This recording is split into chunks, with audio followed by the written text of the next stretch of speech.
तो ठीक है, हम लोग अभी स्टार्ट करते हैं। क्या प्रॉपर्टीज पढ़ रहे थे।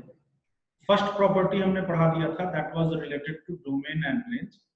सेकंड प्रॉपर्टी देखते हैं। ठीक है, सेकंड प्रॉपर्टी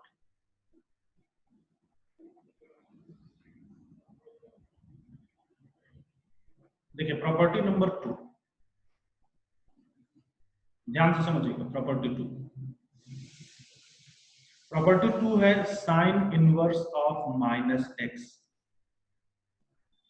ये होता है, माइनस को आप बाहर निकाल सकते हो, आप इसको लिख सकते हो minus of sine inverse x. इसी तरीके से आपको क्या करना है, मैंने आपको बताया कि जो साइन इनवर्स की प्रॉपर्टी होगी उसी से मिलती जुलती प्रॉपर्टीज टैन इनवर्स और कॉसेक इनवर्स भी फॉलो करेंगे। तो टैन इनवर्स भी यही प्रॉपर्टी फॉलो करेगा। टैन इनवर्स माइनस एक्स क्या आएगा, minus tan inverse x. Cosec inverse भी यही प्रॉपर्टी फॉलो करेगा। Cosec inverse of minus x कितना आएगा, minus of cosec inverse x. ये तीनों की प्रॉपर्टी सिमिलर होगी क्योंकि तीनों का रेंज एक जैसा है। नाउ अब हम लोग अगली प्रॉपर्टी देखते हैं, किसकी, cos inverse. Cos inverse of minus x. Cos inverse of minus x में माइनस कॉस इनवर्स एक्स नहीं होगा, समझे, ये माइनस कॉस इनवर्स एक्स नहीं होगा, बल्कि ये पाई माइनस कॉस इनवर्स एक्स। अब क्यों ऐसा होगा, एक तो मैं इसका प्रूफ करके आपको दिखाऊंगा। प्रूफ करना जरूरी है क्योंकि बेसिक कॉन्सेप्ट है। और दूसरा, आप इसको ऐसे समझ सकते हो कि सिंस कॉसेक इनवर्स का आउटपुट हमेशा 0 से पाई होता है, हमेशा पॉजिटिव होता है, तो अगर आप सिर्फ माइनस कॉसेक इनवर्स लिखोगे, पाई नहीं लिखोगे, तो ये निगेटिव ना आ जाएगा। अगर पाई नहीं लिखा आपने, माइनस कॉस इनवर्स लिखा, तो इसका आउटपुट निगेटिव आ जाएगा। ठीक है, जो पॉसिबल नहीं, इसका आउटपुट हमेशा पॉजिटिव होना चाहिए। इसलिए हमने यहाँ पे पाई माइनस कॉस इनवर्स एक्स लिखा। नाउ जैसे कॉस इनवर्स की प्रॉपर्टीज होगी बिल्कुल उसी तरीके से बाकी दो कौन कौन से, कॉट और सेक ही फॉलो करेंगे। तो cot inverse of minus x भी यही प्रॉपर्टी फॉलो करेंगे, and sec inverse of minus x भी यही प्रॉपर्टी फॉलो करेगा। ठीक है, तो जैसा मैंने आपको बताया, ये तीन एक जैसी प्रॉपर्टीज शो करेंगे और ये तीन एक जैसी प्रॉपर्टीज शो करेंगे जिनका रेंज आपस में मिलता जुलता है। ठीक है, अब चलिए मैं प्रूफ करके दिखाता हूँ। प्रूफ जरूरी है क्योंकि बेसिक चीजें यहां से कंप्लीट होती हैं, ध्यान रखिए। तो मैं इस तीन में से एक का प्रूफ किए देता हूँ, काफी है, बाकी का प्रूफ वैसे ही होगा। और इसी तरीके से इस नीचे के तीन में से मैं एक का प्रूफ किए देता हूँ, बाकी का प्रूफ जो है वो सिमिलर होगा। तो पहले ऊपर वाले का प्रूफ करते हैं हम लोग। Sign inverse of minus x को मैं प्रूफ करके दिखाता हूं कि ये माइनस साइन इनवर्स एक्स होगा। ध्यान रखिएगा, यहाँ पे ये जो भी फॉर्मूलेज लिखे हैं ये सिर्फ प्रिंसिपल वैल्यू ब्रांच के लिए ही वैलिड हैं। अगर प्रिंसिपल वैल्यू ब्रांच बदल दी जाए तो ये फॉर्मूलेज फिर ये वैलिड नहीं रहेंगे। कोई फॉर्मूला आप यूज नहीं कर सकते हो अगर प्रिंसिपल वैल्यू ब्रांच ना हो तो। हालांकि क्वेश्चन अगर पूछेगा तो प्रिंसिपल वैल्यू ब्रांच में पूछेगा, ये भी आप श्योर हो। अच्छा, प्रूफ के लिए सुनिए इसका। जब कभी भी, एक बड़ी इंपॉर्टेंट अप्रोच यहाँ पे, ठीक है, सारी बातें ध्यान से सुनिए। जब कभी भी आपको इस तरीके के प्रूफ करने होते हैं, जब कभी भी आपको इनवर्स ट्रिग्नोमेट्रिक फंक्शन से रिलेटेड कुछ प्रूफ करना होता है, तो एक बेस्ट अप्रोच होती है कि आप इसको थीटा मान लीजिए। ठीक है, आप साइन को उधर ले जाओ। अभी रुकिएगा एक मिनट। जैसे आपने थीटा माना, तो कभी भी आप जब एज्यूम करते हो, एजम्पशन करते हो, तो आप शुरू से पढ़ते आ रहे हो कि आप साइड में उसकी कंडीशन जरूर लिखते हो ना। तो आप साइड में इसकी कंडीशन भी जरूर लिखिए। क्या कंडीशन, कि आपने sign inverse of minus x को जब थीटा माना, साइन इनवर्स का रेंज होता है माइनस पाई बाई 2 से पाई बाई 2, इसलिए ये जो थीटा होगा ये भी माइनस पाई बाई 2 से पाई बाई 2 के बीच में रहेगा, इसके बाहर नहीं जा सकता। ये बड़ी इंपॉर्टेंट बातें हैं, एकदम मिस मत करिएगा। अगर आप ये सब मिस कर जाओगे तो फिर आप मिस्टेक कर जाओगे या आप क्वेश्चन को सॉल्व नहीं कर पाओगे अच्छे से। ठीक है, अब चलिए साइन को उधर भेजा जाए। तो साइन को उधर भेजोगे तो minus x is equal to sine theta. Minus को उधर भेजिए, x equal to minus sine theta. ठीक है, माइनस को उधर इसलिए भेजा क्योंकि देखो जो प्रूफ करना उसमें एक्स के पीछे से माइनस हटाना है। ठीक है ना, अब इस माइनस को ना अंदर एडजस्ट करो, इस माइनस को इस ट्रिग्नोमेट्रिक फंक्शन के अंदर एडजस्ट करो। तो माइनस को ट्रिग्नोमेट्रिक फंक्शन के अंदर एडजस्ट करने के बहुत सारे रास्ते हैं। एक रास्ता है कि आप इसको लिख सकते हो sine of minus theta. Sine of minus theta is minus sine theta. और भी रास्ते हैं ना, और आप इसको क्या लिख सकते हो, sine of pi plus theta लिख सकते हो, और क्या लिख सकते हो, sine of 2 pi minus theta लिख सकते हो। ये सब कुछ भी आप करोगे, जैसे sine of 2 pi minus theta, तो ऐसे बहुत सारे तरीके हैं जिससे आप माइनस को अंदर एडजस्ट कर सकते हो, इसको माइनस को इस तरीके से, ठीक है, ताकि ये सब का सब क्या बनेगा, ये सब का सब माइनस साइन थीटा बनेगा। लेकिन अब क्वेश्चन ये है कि ये लेंगे, ये लेंगे, ये लेंगे, तीनों नहीं लेना है, कोई एक लेना, कौन सा चूज किया जाए ये डिसाइड करना है। फिर ध्यान से सुनिएगा, अभी अगले स्टेप में हम साइन को उधर भेजने वाले हैं, साइन इनवर्स एक्स बनाने वाले हैं, साइन को उधर भेज करके साइन इनवर्स एक्स बनाने वाले हैं, समझे।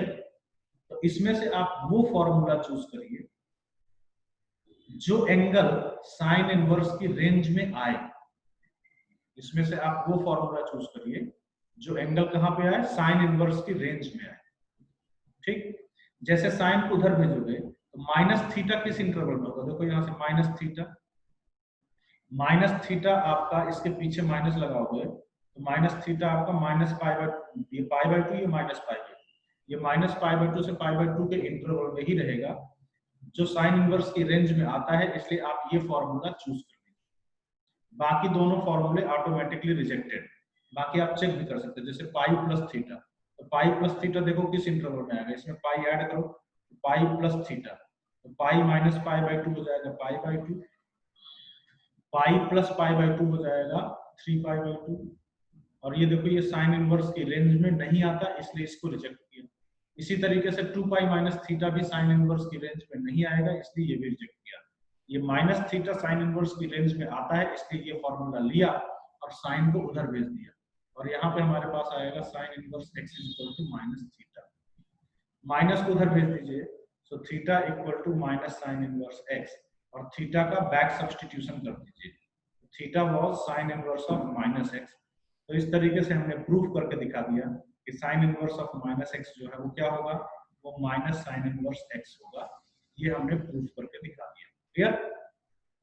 इसी तरीके से बाकी दोनों के प्रूफ है। इस प्रूफ में सीखने वाला पॉइंट यही है कि जब एजम्पशन करो तो साइड में कंडीशन जरूर लिखो कि ये कहां से कहां के बीच बिलोंग करेगा, रेंज के हिसाब से। देखो रेंज पे केयरफुल रहना, साइन इनवर्स का रेंज, और दूसरा यहाँ पे कौन सा फॉर्मूला चूज करना है ये भी रेंज डिसाइड किया। साइन को उधर ले गए तो वो एंगल चूज करना है जो साइन इनवर्स की रेंज में आता है, ठीक है। चलिए अब मैं आपको दूसरा वाले का प्रूफ करके दिखाता हूँ, इसी तरीके से समझिएगा फिर से इसको भी। इसको चलो प्रूफ करते हैं, किसको, cos inverse of minus x को, ठीक, ध्यान से देखिए। कॉस इनवर्स माइनस एक्स को अगर हमें प्रूफ करना है तो फिर से इसको हम लोग थीटा एज्यूम कर लें, थीटा एज्यूम करोगे, sorry cos inverse of minus x है ना, तो माइनस एक्स को थीटा एज्यूम करिए, cos inverse of minus x को थीटा एज्यूम कर लीजिए। इसको प्रूफ करना है तो cos inverse of minus x को थीटा एज्यूम कर लीजिए। अब साइड में इसकी कंडीशन जरूर लिखोगे, जैसा मैंने बताया कॉस इनवर्स का रेंज 0 से पाई होता है, तो इसलिए थीटा जो है वो किस इंटरवल में आएगा, वो 0 से पाई इंटरवल में आएगा, ठीक है ना।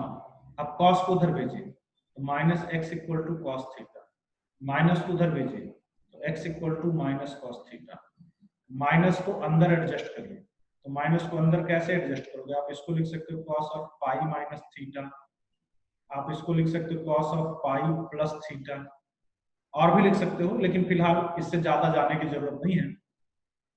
कौन सा लोगे, ये कि ये डिसाइड होगा कि कौन सा एंगल कॉस इनवर्स की रेंज में आता है, क्योंकि कॉस को उधर भेजेंगे तो कॉस इनवर्स बनेगा, कौन सा एंगल कॉस इनवर्स की रेंज में आता है।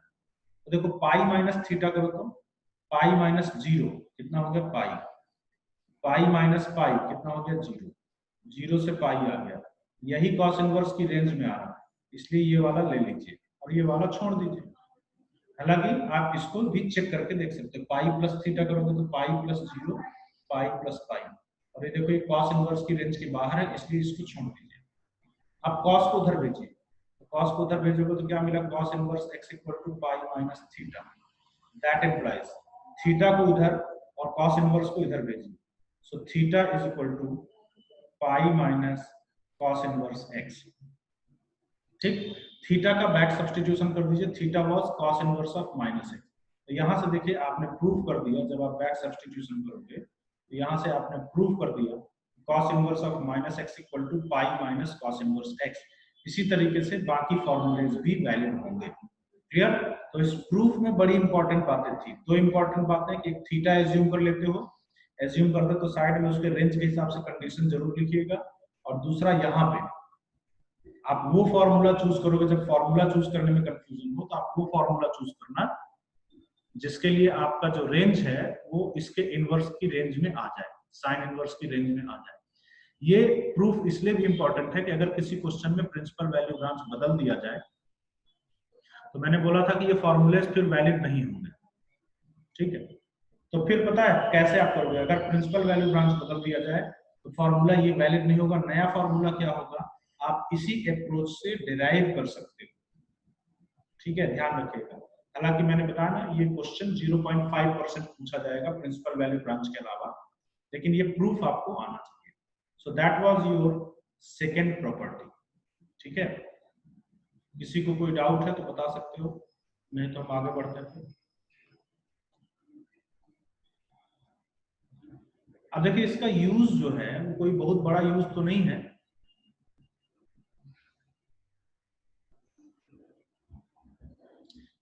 इसका यूज सिर्फ इतना ही है कि अगर कभी भी आपने cos इनवर्स, साइन इनवर्स या किसी भी इनवर्स ट्रिग्नोमेट्रिक फंक्शन के अंदर माइनस देख लिया, तो आप सबसे पहले इन्हीं प्रॉपर्टीज का यूज करके इस माइनस को फटाफट बाहर निकालते हो। समझे?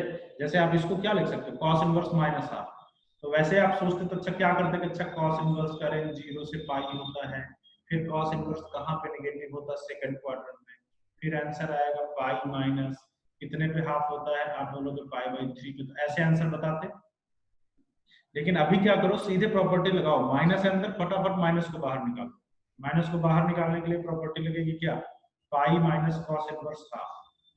और जब ये पॉजिटिव आ गया ना, तो पॉजिटिव वाले में तो सीधा एक्यूट एंगल आता है 0 से 90 डिग्री का, इसमें तो कुछ सोचना ही नहीं है, cos 60 डिग्री पे हाफ होता है, इसलिए आप सीधे आंसर बता सकते हो 2π/। तो इसका यूज यही है कि अगर निगेटिव अंदर है, आप इस प्रॉपर्टी का यूज करके निगेटिव को इनवर्स ट्रिग्नोमेट्रिक फंक्शन के बाहर पहुंचा दोगे, ये ध्यान रखिएगा। ठीक है, चलिए इसके बाद हम लोग आते हैं प्रॉपर्टी नंबर 3 पे, third property. Again very important property है, sine inverse x plus cos inverse x.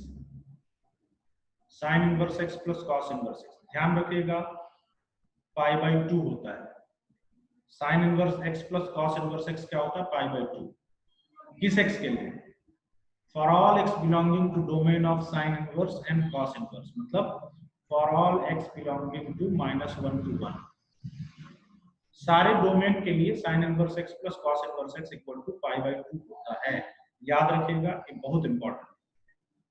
अच्छा, दूसरी बात ये ध्यान रखिएगा, ये जो प्रॉपर्टी होती है ना π/2 वाली, ये सिर्फ साइन इनवर्स और कॉस इनवर्स के लिए ही नहीं, बल्कि उन सारे ट्रिग्नोमेट्रिक फंक्शन के लिए वैलिड होगी जिसमें वो π/2 माइनस थीटा वाला रिलेशन होता है। π/2 माइनस थीटा मतलब जैसे यहाँ पढ़ो ना, cos π/2 minus theta sine theta, तो इसलिए साइन और कॉस में रिलेशन है। वैसे आप पढ़े हो tan π/2 minus theta equal to cot theta, तो tan और cot में भी ऐसा रिलेशन होगा। tan inverse x plus cot inverse x is also equal to π/2 for all x belonging to real number, domain इनका रियल नंबर है।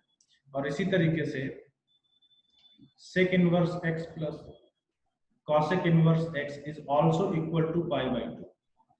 ठीक है, for all x belonging to domain, वो मैं नहीं लिख रहा हूं। अब मैं एक का प्रूफ कर देता हूं। ठीक है, प्रूफ जरूरी है कॉन्सेप्ट बिल्डिंग के लिए, इसलिए चलो एक का इसका प्रूफ करते हैं, बाकी का प्रूफ एकदम सिमिलर होगा। अगर इसका प्रूफ करना है तो मैंने क्या बताया था कि आप थीटा मान के स्टार्ट करिए क्वेश्चन। तो चाहे आप साइन इनवर्स एक्स को थीटा मान के स्टार्ट करिए, चाहे कॉस इनवर्स एक्स को थीटा मान के स्टार्ट करिए, आपका आंसर आ जाएगा।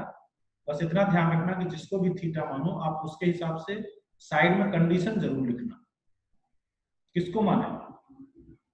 चलो कॉस इनवर्स को थीटा मान के करते हैं, ठीक है, साइन इनवर्स को भी थीटा मान के कर सकते हैं, तो let cos inverse x equal to theta, यहां से हमने स्टार्ट किया क्वेश्चन। साइड में कंडीशन लिखिएगा कि थीटा जो है वो कहां से कहां के बीच होगा, 0 से पाई, जरूर लिखिएगा ताकि आपको कहीं पे कंफ्यूजन ना हो, ठीक है, कहीं रुको नहीं क्वेश्चन में ना। इस कॉस को उधर भेजोगे तो x इक्वल टू क्या मिलेगा, कॉस थीटा, ठीक है, ये भी रहने देते हैं यहाँ पे, इसकी लास्ट में जरूरत पड़ेगी ना। अब इसको हम लोग साइन में बदल देते हैं, है ना, इसको किस में बदल देते हैं, साइन में। साइन में बदलने का बहुत सारा रास्ता है। कैसे भाई, आप इसको लिख सकते हो sine of pi by 2 minus theta, क्या होता है, कॉस थीटा। आप इसको ये भी लिख सकते हो sine of pi by 2 plus theta, ये भी क्या होता है, कॉस थीटा। और भी बहुत सारे फॉर्मूलेज बना सकते हो, लेकिन हम कौन सा चूज करेंगे, हम वो चूज करेंगे, साइन को उधर ले जाना, ध्यान से सुनिएगा, साइन को उस साइड ले जाना है, साइन इनवर्स बनेगा। आप इनमें से वो फॉर्मूला चूज करिए जिसमें एंगल साइन इनवर्स की रेंज में आए, साइन इनवर्स की रेंज में आए। तो चलो चेक करते हैं, पाई by 2 minus theta, pi by 2 minus 0, pi by 2 minus pi, pi by 2 minus pi कितना आएगा, माइनस पाई। देखिए क्या माइनस पाई बाई 2 से पाई बाई 2 आ रहा ना, यस, यही साइन इनवर्स की रेंज में है, इसलिए इसको सिलेक्ट करिए, इसको रिजेक्ट करिए। इसको आप चेक कर सकते हो, ये रेंज में नहीं आएगा साइन इनवर्स, ठीक है। तो यही बेसिक रूल है। अगर कभी किसी को प्रिंसिपल वैल्यू ब्रांच के अलावा क्वेश्चन मिल गया तो आप ये फॉर्मूले ना लगा करके आप इन फॉर्मूले से चेक कर सकते हो कि असली फॉर्मूला क्या होगा या इसकी वैल्यू क्या निकल करके आएगी, ठीक। चलो तो ये फॉर्मूला लगाते हैं, साइन को उधर भेजते हैं, साइन को उधर भेजा तो मिलेगा sine inverse x equal to pi by 2 minus theta, theta को उधर ले आइए तो sine inverse x plus theta, theta की वैल्यू बैक सब्स्टिट्यूशन करिए कॉस इनवर्स x, तो ये आ गया पाई बाई 2। तो यहां से आपने देखा इस फॉर्मूला आ गया sine inverse x plus cos inverse x equal to pi by 2। ये प्रूफ हो गया ना। इसी तरीके से बाकी का प्रूफ है, करने की जरूरत नहीं है, ठीक। So that is your third property. अब ये बड़ी यूजफुल प्रॉपर्टी है, तो मैं इसका यूज आपको डिस्कस करता हूं, इसका यूज आपको कहां कहां पे कब कब करना है, ठीक है, इसका यूज डिस्कस करते हैं। इसका पहला यूज ये है कि अगर कभी किसी क्वेश्चन में sine inverse x plus cos inverse x जैसी अपॉर्चुनिटी मिले तो उसको पाई बाई 2 रखना मत भूलिएगा, ठीक है। कई क्वेश्चन में करता ये है कि sign inverse x plus cos inverse x direct नहीं देता है, ठीक है, वो डायरेक्ट नहीं देता, कई बार ऐसे छुप करके दे देता, जैसे देखो कहीं पे दे दिया कि 2 sign inverse x plus cos inverse x, ऐसे दे दिया, directly sine inverse plus cos inverse नहीं लिखा, तो कोई बात नहीं। मैंने बोला आपको क्या, इसका पहला यूज ये ध्यान रखिएगा कि अगर किसी क्वेश्चन में sine inverse x plus cos inverse x बनता हुआ दिख रहा है तो आप वो अपॉर्चुनिटी कभी मत मिस करिएगा। तो इसमें से एक साइन इनवर्स x को अलग करिए और एक sign inverse x plus cos inverse x को आप इस फॉर्मूले से पाई बाई 2 पुट कर दीजिए, समझे। तो ये अपॉर्चुनिटी कभी भी मिस नहीं करना है, ये ध्यान रखिएगा, क्लियर। ये पहला यूज, डायरेक्ट यूज। दूसरा यूज ये है कि अगर किसी क्वेश्चन में साइन इनवर्स x और कॉस इनवर्स x एक साथ आ रहे हों, ठीक है, इफ इन एनी प्रॉब्लम या if any question sin inverse x and cos inverse x come together, अगर किसी क्वेश्चन में sin inverse x and cos inverse x एक साथ आ रहे हो तो आप एकदम फिक्स रूल मान के चलिए कि आप चाहे तो sin inverse x को cos inverse में बदल दो और चाहे तो cos inverse x को sin inverse में बदल दो, लेकिन बदलो जरूर। क्यों? क्योंकि पता है वेरिएबल एक ही है लेकिन यहाँ पे दो टाइप के फंक्शन है, एक साइन इनवर्स एक्स, एक कॉस इनवर्स एक्स, दो टाइप के फंक्शन है, तो कैलकुलेशन मुश्किल पड़ेगा, आपको क्वेश्चन सॉल्व करना मुश्किल पड़ेगा। इसको आप सिंगल टाइप के फंक्शन में बदल सकते हो। सिंगल टाइप के फंक्शन में कैसे बदल सकते हो, आप साइन इनवर्स को कॉस इनवर्स में बदल सकते हो, कॉस इनवर्स को साइन इनवर्स में बदल सकते हो यूजिंग दिस प्रॉपर्टी। आप साइन इनवर्स एक्स को क्या लिख सकते हो, पाई by 2 minus cos inverse x, या cos इनवर्स x को क्या लिख सकते हो, पाई by 2 minus sin inverse x। ये सिंगल टाइप के फंक्शन में बदल जाएगा और आपका काम आसान हो जाएगा, इसका एक और यूज है, तीसरा यूज। इसका थर्ड यूज ये है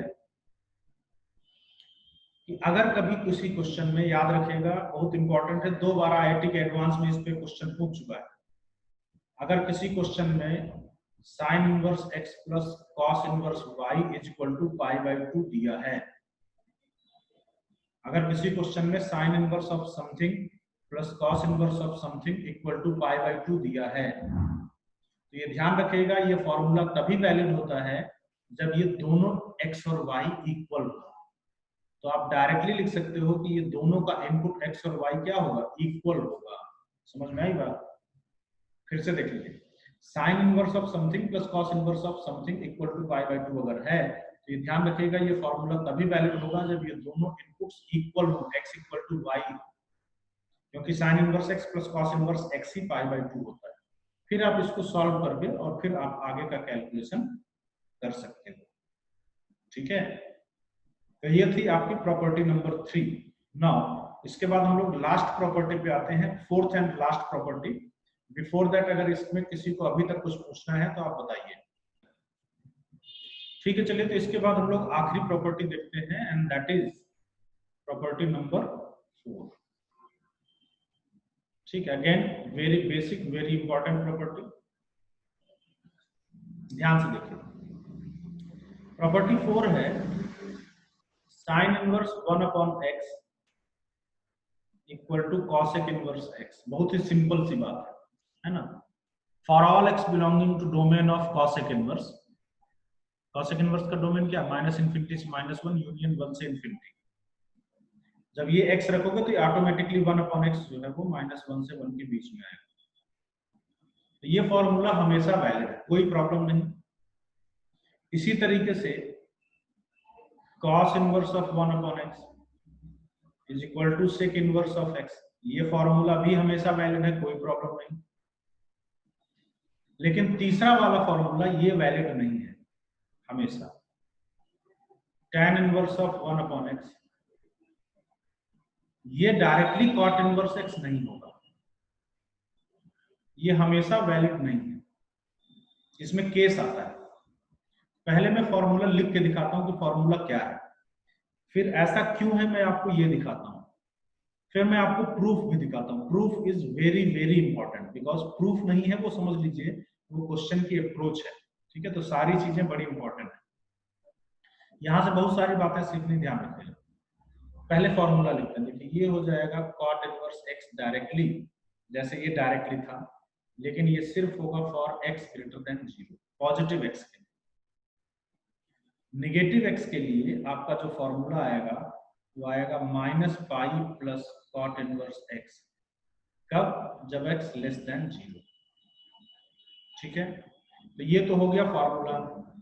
अब देखिए ऐसा क्यों हो रहा है, इसमें क्यों हो रहा है और इसको याद कैसे करना है, ये दोनों चीजें एक साथ।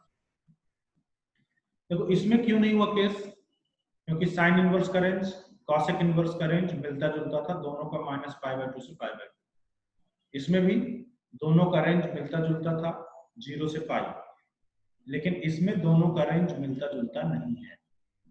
इसका रेंज है tan इनवर्स का -π/2 से π/2 और इसका रेंज है 0 से π, तो इनका रेंज नहीं मिल रहा है, इसीलिए इसमें प्रॉब्लम क्रिएट हुई। समझे? तो प्रॉब्लम की जड़ ही यहाँ पे रेंज होती है, सारी चीजें रेंज के ऊपर डिपेंड करती हैं। तो ये क्लियर है कि ये क्यों, इस पे क्यों केस आया, क्योंकि इनके रेंज नहीं मिलते जुलते। अच्छा, अब अगली चीज क्या, जब x पॉजिटिव है, एक बात बड़े ध्यान से सुनिए, जब इनपुट पॉजिटिव है, जब इनपुट पॉजिटिव है तो कभी भी पूरे इनवर्स ट्रिग्नोमेट्रिक फंक्शन में कभी भी कोई केस नहीं आएगा, क्योंकि जब इनपुट पॉजिटिव होता है ना तो सबका रेंज 0 से π/2 होता है। जब इनपुट पॉजिटिव होता है तो सबका रेंज 0 से π/2 होता है, कभी कोई केस नहीं आता, सबका सिंपल डायरेक्ट फॉर्मूला वैलिड होता है। केसेस आते हैं जब इनपुट निगेटिव हो, तो तब लोगों का आउटपुट बदलता है, इसका आउटपुट अलग, इसका आउटपुट अलग, तब जाके डायरेक्ट फॉर्मूला नहीं रहता है, फिर फॉर्मूला चेंज हो जाता है। क्या फॉर्मूला आएगा ये हम एक्सप्लेन करते हैं, क्लियर? लेकिन ध्यान रखिएगा कि जब इनपुट पॉजिटिव है तो डायरेक्ट फॉर्मूला वैलिड होता है, आपको कभी भी कोई केस लेने की जरूरत नहीं। चलो देखो, अब मैं इसको दो तरीके से एक्सप्लेन करता हूँ। एक तो इसको ग्राफिकली एक्सप्लेन करता हूँ कि क्यों नेगेटिव वाले में आपने -पाई किया, और दूसरा मैथमेटिकली, दोनों चीजें इंपॉर्टेंट है, ध्यान से देखिएगा, ठीक है। जैसे tan इनवर्स का ग्राफ आपने बनाया था, tan इनवर्स का ग्राफ आपने बनाया था, इसका रेंज क्या था, -π/2 से π/2, ठीक है। और tan इनवर्स का ग्राफ आपको याद हो तो ऐसा आपने बनाया था, ठीक, -π/2 से π/2। फिर cot इनवर्स का भी ग्राफ बनाया हुआ है, cot इनवर्स का रेंज क्या निकल करके आया था जी, 0 से पाई। और cot इनवर्स का ग्राफ देखो कुछ ऐसा आपने बनाया था, ये स्ट्रिक्टली डिक्रीजिंग बनाए थे ऐसा,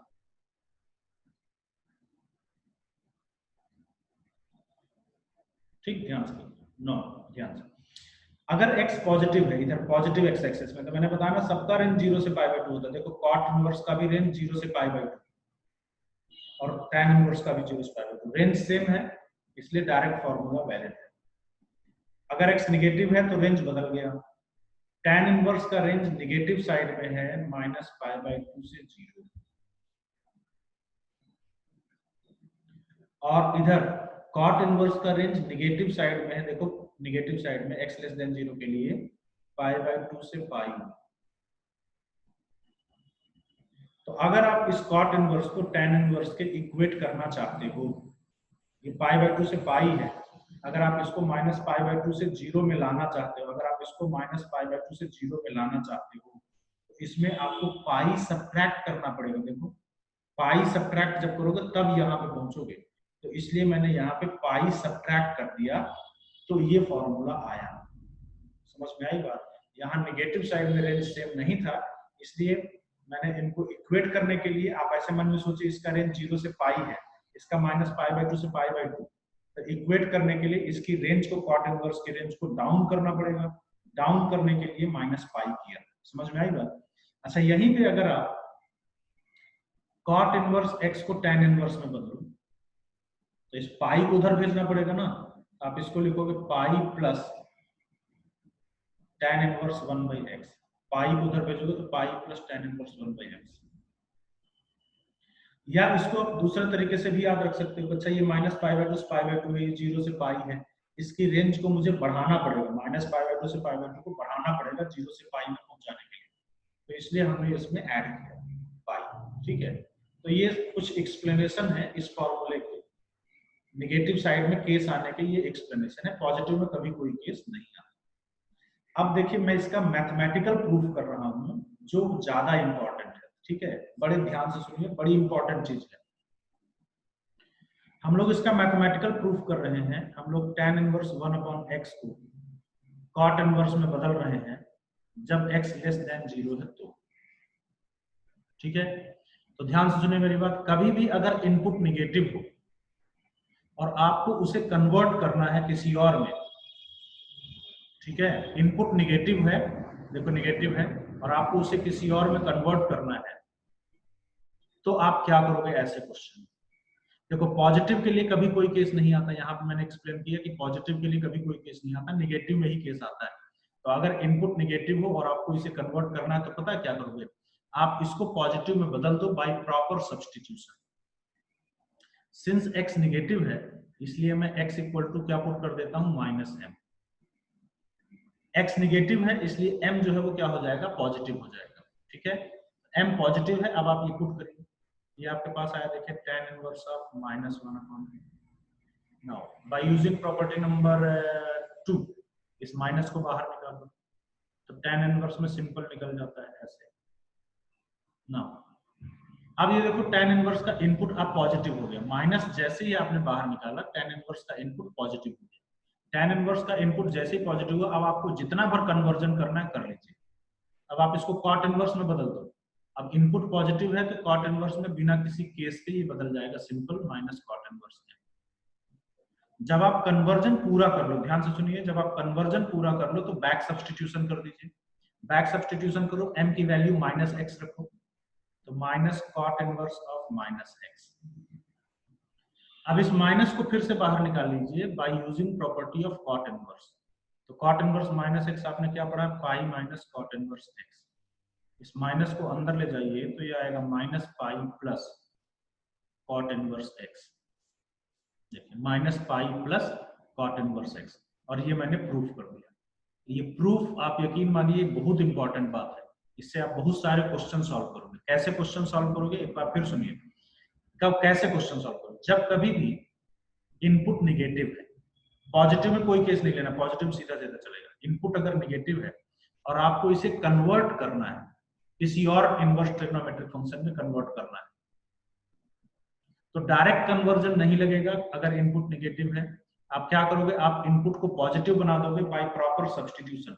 आप हमेशा ये सब्स्टिट्यूशन करिए x equal to minus m, हमेशा जो भी माइनस रहे उसको बाहर निकाल के इनपुट जब पॉजिटिव बन जाएगा तब आप कन्वर्जन कर लीजिए जो भी आपको कन्वर्जन करना था बिना किसी केस के, और लास्ट में बैक सब्स्टिट्यूशन करना मत भूलिएगा। ऐसा करोगे तो आपको आपका रिक्वायर्ड फॉर्मूला मिल जाएगा। ठीक है, यहाँ से सारी प्रॉपर्टीज हमारी कंप्लीट हो गई इनवर्स ट्रिग्नोमेट्रिक फंक्शन की। अब मैं आपको वन बाय वन इन पे क्वेश्चन कराऊंगा। बैक डायरेक्शन में क्वेश्चन करेंगे। पहले मैं प्रॉपर्टी 4 पे क्वेश्चन कराऊंगा, फिर प्रॉपर्टी 3 पे क्वेश्चन कराऊंगा। प्रॉपर्टी 2 पे कोई क्वेश्चन नहीं बनेगा क्योंकि इसमें माइनस को बाहर निकालना है, वो बीच बीच में यूज होता रहेगा।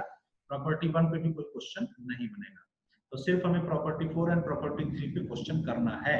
ठीक है, लेकिन उसके पहले एक और चीज मैं आपको पढ़ाऊंगा, उसके बाद फिर जो है क्वेश्चन करेंगे बैकवर्ड डायरेक्शन में। तो इसके पहले हम लोग पढ़ते हैं क्या, कन्वर्जन। क्या पढ़ते हैं, कन्वर्जन। ये कैसे कन्वर्ट करते हैं एक इनवर्स ट्रिग्नोमेट्रिक फंक्शन को दूसरे इनवर्स ट्रिग्नोमेट्रिक फंक्शन में, कैसे कन्वर्ट करते हैं पहले ये सीखेंगे, फिर इस पे क्वेश्चन करेंगे, फिर 4 पे, फिर 3 पे, ऐसे हम लोग क्वेश्चन करेंगे नेक्स्ट क्लास में। ठीक है, ये जितनी बार प्रॉपर्टीज हैं ये सारी प्रॉपर्टीज आप अच्छे से पढ़ के आइएगा, तभी अगली क्लास अच्छे से समझ पाओगे और क्वेश्चन कर पाओगे। ठीक है, चलिए ठीक है, मिलते हैं नेक्स्ट क्लास में।